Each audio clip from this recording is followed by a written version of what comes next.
आप जानते हैं कि फैक्ट्री में मैदा बनता कैसे है, कौन सी चीज से इसे बनाते हैं और मैदा खाने से क्या नुकसान होता है, सब कुछ। चलिए आज हम आपको इस वीडियो के जरिए बताते हैं।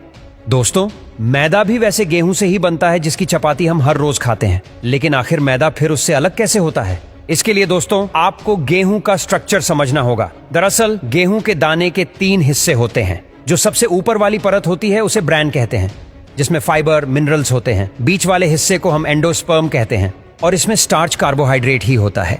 गेहूं के सबसे नीचे वाले हिस्से को जर्म कहते हैं, जिसमें विटामिन मिनरल्स होते हैं। मैदा बनाते समय सिर्फ गेहूं के एंडोस्पर्म, जिसमें स्टार्च कार्बोहाइड्रेट ही होता है और उसमें कोई विटामिन या मिनरल नहीं होता, उसी का इस्तेमाल मैदा बनाने के लिए किया जाता है और यही गेहूं का सबसे हानिकारक हिस्सा होता है। अब आइए आपको फैक्ट्री में मैदा कैसे बनता है इसे समझाते हैं। दोस्तों, सबसे पहले गेहूं की लैब टेस्टिंग होती है, जिसमें गेहूं का मॉइस्चर वगैरह चेक होता है और उसके बाद गेहूं की प्री क्लीनिंग प्रोसेस शुरू होती है, जिसमें गेहूं को घूमते हुए ड्रम जैसी छन्नी से गुजारा जाता है और गेहूं में से अनचाही चीजें जैसे कंकड़ या रस्सी को अलग कर लिया जाता है।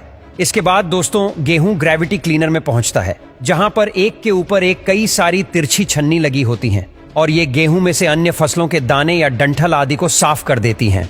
इसके बाद दोस्तों गेहूं को मैग्नेटिक डिस्ट्रॉयर से गुजारा जाता है, जिसमें एक बहुत ही बड़ा इलेक्ट्रोमैग्नेटिक चुंबक लगा होता है, ताकि अगर गेहूं में कोई लोहे की चीज है तो वो अलग हो जाए। अगले प्रोसेस में गेहूं को वाइब्रेट सेपरेटर में भेजा जाता है, जिसमें वाइब्रेट करती हुई छन्नी लगी होती है और ये गेहूं में से अनचाही चीजों को बारीकी से अलग कर देती है। इसके बाद दोस्तों गेहूं को एस्पिरेशन चैनल से गुजारा जाता है, जिसमें गिरते हुए गेहूं को पंखे की तेज हवा में से गुजारते हैं, जिससे गेहूं का भूसा या फिर डस्ट अलग हो जाती है। अब गेहूं को फाइनल क्लीनिंग के लिए ग्रेन वॉशर में भेजा जाता है, जहां पर इसे पानी की मदद से साफ किया जाता है और गेहूं को पानी से अलग भी यही मशीन कर देती है। इसके बाद दोस्तों इस गेहूं को ग्रेन ड्रायर में डाला जाता है, जिसमें इलेक्ट्रिक हीटर और पंखे लगे होते हैं जो गर्म हवा छोड़ते हैं और इससे गेहूं को सुखा लिया जाता है। अब यहीं से गेहूं को कन्वेयर बेल्ट की मदद से स्टोरेज सीलों में भेजा जाता है, ताकि गेहूं में कीड़े ना पड़ जाएं और अगर गेहूं से आटा बनाना है तो सीधा ये गेहूं फ्लोर मिल में भेज दिया जाएगा।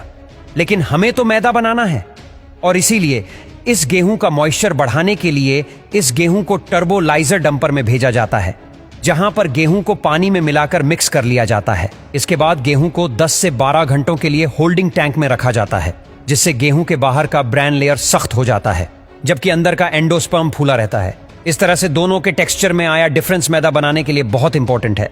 अब गेहूं को क्रैकिंग मिल में भेजते हैं, जिसमें 2 रोल लगे होते हैं जो अलग अलग डिफरेंशियल स्पीड पर घूमते हैं और इन दोनों रोल्स में थोड़ा सा ही गैप होता है और जब गेहूं इनमें से गुजरता है तो वो पिसता नहीं बल्कि अखरोट की तरह क्रैक हो जाता है और यहीं से ब्रैन जर्म और एंडोस्पर्म तीनों गेहूं की लेयर्स अलग हो जाती हैं। अब इन तीनों लेयर्स के मिक्सचर का पाउडर बन गया है और इस पाउडर को प्योरीफायर से गुजारा जाता है, जिसमें अलग अलग होल साइज की छन्नी लगी होती है। अब एंडोस्पर्म हल्का होता है और इसीलिए वो नीचे जालियों से जाता हुआ जमा हो जाता है, लेकिन जर्म और ब्रैन गर्म हवा से ऊपर ही रह जाते हैं। दोस्तों, अभी जो नीचे एंडोस्पर्म जमा हुआ इसे लोग सूजी कहते हैं, जिसे लोग हलवा बनाने के लिए इस्तेमाल करते हैं। इसके बाद सूजी को ऐसी मशीन में डाला जाता है जो सूजी के पार्टिकल्स को 20 माइक्रोन तक पीस सके, जिससे हम लोग मैदा कहते हैं। और पिसने के बाद अब हमारा मैदा बनकर तैयार हो चुका है। तो दोस्तों ये थी मैदा बनाने की पूरी प्रोसेस।